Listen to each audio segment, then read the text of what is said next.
Welcome back to Philosophy in Practice. Today we're exploring how Stoic wisdom, particularly from Marcus Aurelius, might help us navigate our current political climate. I'm joined by my thoughtful colleague who always asks the questions that matter. It's good to be here. Given how polarized everything feels right now, I've been wondering, what core Stoic principles would be most relevant for someone trying to stay grounded in today's political turmoil? The fundamental distinction between what's in our control and what isn't becomes absolutely crucial. The Stoics would remind us that we control our judgments, our values, our responses, but not external events, other people's opinions, or political outcomes. This isn't passivity. It's about focusing our energy where it actually makes a difference. That makes sense. I often find myself getting worked up about things I genuinely can't control. But what about Marcus Aurelius specifically? As a Roman emperor dealing with wars and political intrigue, how might he approach our modern divisions? Marcus would likely see our situation through the lens of his famous meditations. He'd remind himself that others act according to their nature and understanding. When faced with political opposition, he wrote about seeing the humanity in others, recognizing that people do wrong out of ignorance rather than malice. He'd practice what he called the view from above, recognizing that today's political battles are just small moments in the vast sweep of history. That historical perspective is helpful.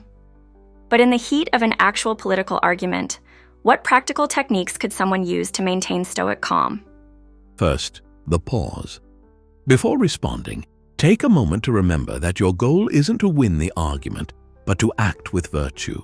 Second, ask yourself, what part of this is actually within my control? You control your tone, your reasoning, your willingness to listen, not whether the other person agrees with you. Third, practice what the Stoics called sympathia, seeing the other person as a fellow human being who, like you, is trying to pursue what they believe is good. I like that idea of focusing on what we can control. But sometimes it feels like we should be trying to control political outcomes because they matter so much.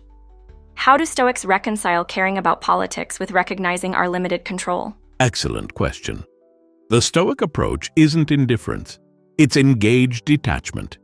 We should participate fully in civic life, vote, advocate for what we believe is right. But we do so while holding outcomes lightly. Our worth isn't determined by whether our side wins or loses. We focus on acting with integrity, reason, and justice regardless of the result. As Epictetus said, make the best use of what is in your power and take the rest as it happens. That distinction between engagement and attachment is really useful. So how might someone apply Stoic wisdom to engage more constructively in political discussions, rather than adding to the destructiveness? First, we can practice what Marcus called reserving judgment. Instead of immediately categorizing someone with different views as foolish or evil, we can approach with curiosity. Second, we can focus on common ground. Most people want safety, prosperity, dignity for their families. Third, we can remember that changing minds rarely happens through confrontation, but through patient dialogue and leading by example. And finally, we can ask ourselves, is my response proportionate? Is it helpful? Does it align with my values? That last point about proportionality is particularly striking. In an age of social media outrage, we often see completely disproportionate responses to political disagreements.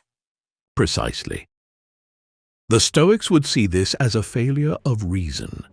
Marcus Aurelius constantly reminded himself to act according to nature, meaning according to reason. When we respond with fury to a political post or comment, we're being governed by passion rather than reason. The practice is to step back, examine our initial emotional reaction, and then choose a response that serves both truth and community. What about when we encounter what feels like genuine injustice or harmful policies? How does Stoicism help with righteous anger? The Stoics distinguished between constructive concern and destructive anger. Anger, they believed, clouds judgment and leads to worse outcomes. Instead, we can channel our concern into purposeful action. We can work against injustice while maintaining our humanity and reason. As Seneca wrote, "The greatest remedy for anger is delay." Give yourself time to respond thoughtfully rather than react impulsively. This doesn't mean being passive. It means being effective. That makes me think about how we maintain hope when political situations feel dire. Does Stoicism offer anything for that? Stoicism offers what I would call realistic hope. The hope isn't that everything will work out perfectly, but that whatever happens, we can maintain our character and integrity. Marcus Aurelius led Rome through plague, war, and personal tragedy. Yet he wrote about finding contentment in doing his duty well, regardless of circumstances. Our hope comes from within, from knowing that political turmoil cannot corrupt us unless we allow it to. That's a powerful perspective. To wrap up, what one Stoic practice would you recommend for someone who wants to start applying this wisdom to their political engagements? I would suggest the evening examination. At the end of each day, reflect on your political interactions. Ask yourself, where did I act with virtue? Where did I let passion override reason? Did I treat those with different views with basic human dignity? This daily practice, which Marcus Aurelius himself followed, builds self-awareness and gradually transforms how we engage with the political world around us. That seems like a practical place to start. Thank you for this thoughtful discussion. It's given me much to reflect on about how we might bring more reason and humanity to our political discourse. My pleasure. As Marcus reminded himself, the best revenge is to be unlike him who performed the injury. In our political climate, perhaps the most revolutionary act is to remain thoughtful, reasonable, and humane when others are not. Before we conclude, I'd like to explore one more dimension of Stoic practice that's particularly relevant today: the concept of cosmopolitanism. The Stoics were among the first to articulate the idea that we are citizens of the world, not just of our particular city or nation. This perspective can be incredibly helpful when national politics feel tribal and divisive. That's fascinating. How does this cosmopolitan perspective actually help in practical terms when we're dealing with very local, very national political conflicts? It helps us recognize that political boundaries are human constructs, while our shared humanity is fundamental.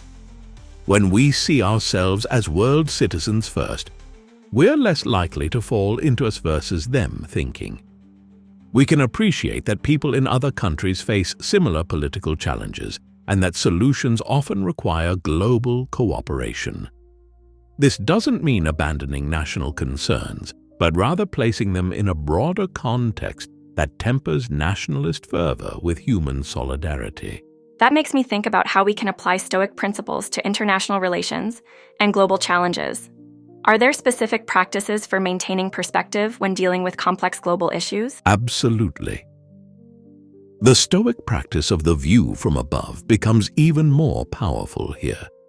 When considering global challenges like climate change or pandemics, we can consciously expand our perspective to see humanity as a single community facing shared challenges.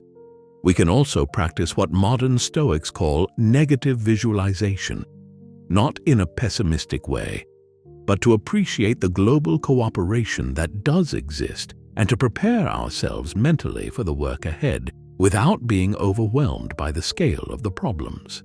This has been incredibly enlightening. It seems Stoicism offers not just personal peace, but a framework for more constructive engagement at every level, from personal conversations to global challenges. Thank you for expanding our discussion in this direction. My pleasure. Remember that Stoicism is ultimately about living according to nature, and human nature includes both our reason and our social nature. By bringing Stoic wisdom to our political engagements, we're not withdrawing from the world, but engaging with it more wisely, more compassionately, and more effectively. As Marcus Aurelius would say, we're fulfilling our role as rational and social beings in the cosmic order.